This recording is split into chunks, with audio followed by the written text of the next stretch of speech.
This has blown my mind again. You can imagine the culture difference, the contrast in culture from Delhi to Meghalaya, now up to Sikkim in the mountains.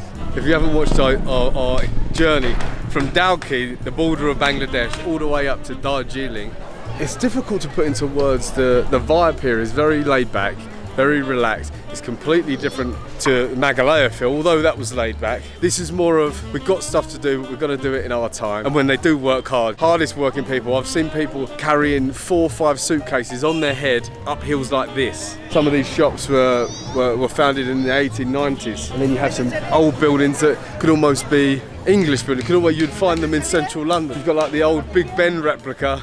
So the first impressions of Darjeeling was last night when we actually arrived. Very dark, but kind of typical, kind of what I had in mind from watching a few vlogs, reading up about it. I thought, yeah, but we were down in the old Darjeeling, the old town. So we couldn't quite make heads or tails of it, and we've just woken up this morning, and then bang, it's just hit you. You've got the mountains in the distance. The depth perception is very, very difficult because you've got tiny little villages and then these huge mountains. Here we're going to do some really cool things. We're going to be going on trekking tours. An overnight stay. We're going to reach 3,500 meters.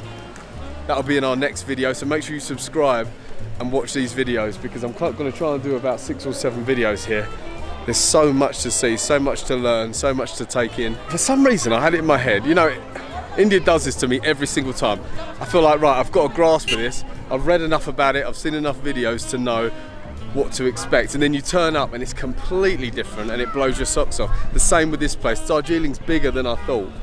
So you've got one level which is old Darjeeling, which I'll take you down and see. You've got the old beef markets, some of the old restaurants down there, the old tea huts.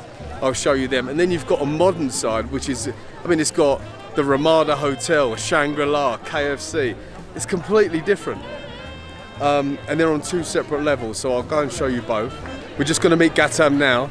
He's going to take us to go and do a few things today. Hopefully we're going to go and see the museum, which is going to explain about the history of the people here, the tea, the mountaineering, where it all began, and eat and drink and have a great time. Hello, brother. Up here, about 80% of the tourists, Gatti was saying, are from Calcutta because it's their holidays there. See this smile? We're about to go and eat Nepali thali, which I've never had before, never tried. I don't know how different it's going to be to the Meghalaya thali or the Kerala thali that I have tried, but I'm excited. Let's get in there, we're going to fill our bellies, then we're going to have a day of exploring the beautiful Darjeeling. I just love the raw and rugged feel here. We're going down now into the lower Darjeeling part. But look at all these cables here. It reminds me of Thailand.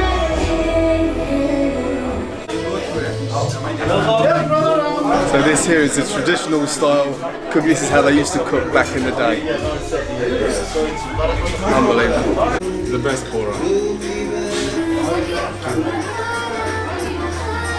Kalo dal means black dal. Black dal. I'm gonna eat with my hand, so I'm gonna wash my hand and go eat with my spoon. There is spoon and fork. Yeah. But this food, you gotta use it. Yeah. Here we have sakua, which is a Nepalese barbecue, and they use a special plate and special stones to cook the meat. It doesn't have to be chicken; it can be any meat. I'm so excited. Here we go. We've had a splash of lime. Here's the piece here. Oh. Oh wow! It's like almost like the Nepalese version of tandoori. Yeah, Nepalese tandoori. Amazing. Oh, this is a new favourite for me. These momos they're Nepalese style momos. And you take 1 scoop with a little bit of the mustard below, like that, and you just scoop it straight down. Yo. Here we go. Look at this smile. You can't. Food. That's the. This is the food smile. Oh, unbelievable. So you mix this up before you So tasty. Go on, Sammy. She's getting stuck in there. Look at you. Put your little mitts in there, son. It's the first time I've ever cleaned them.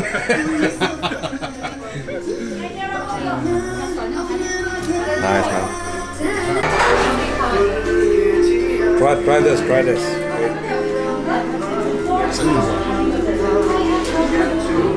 What flavour is this getting? Which one is? Let me try.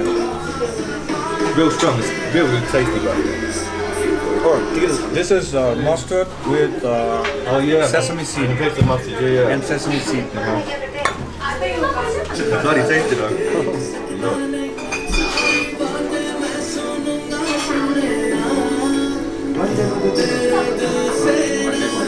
Man, it feels good eating with your hands too, bro. I've got to be. Dallas, I've got a Dale chili here. I've got to be careful not to have too much of that. I will try a little bit.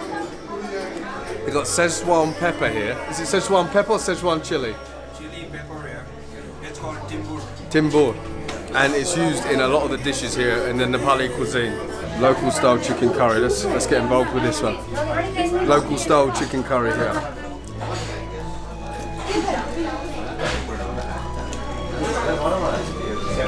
Oh.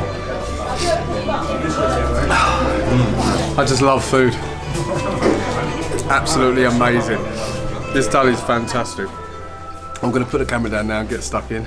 Absolutely incredible experience. Nepali, first time I've tried Nepali food. Maybe tomorrow, maybe the next day we're going to be going on our climb, our trek up to 3,500 meters. So this is the mecca of mountain climbing in this area, this region, the Himalayas, through Nepal.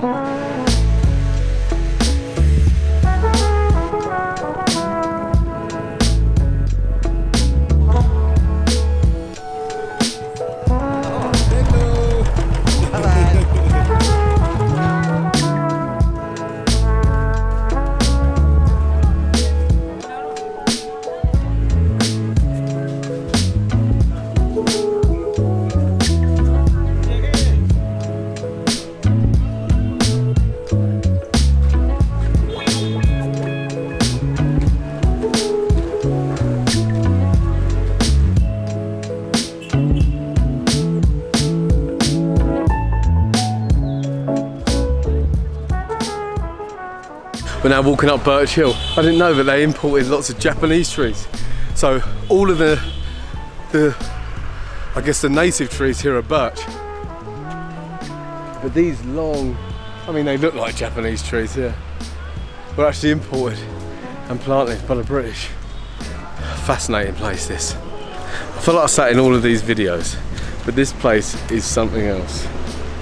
I love travelling. Elise would love it up here.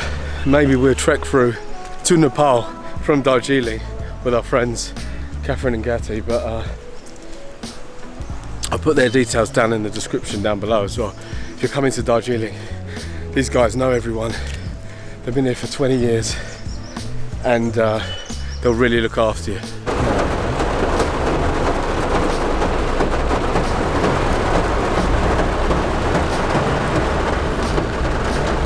This rain is exactly what we needed. So there's a chance we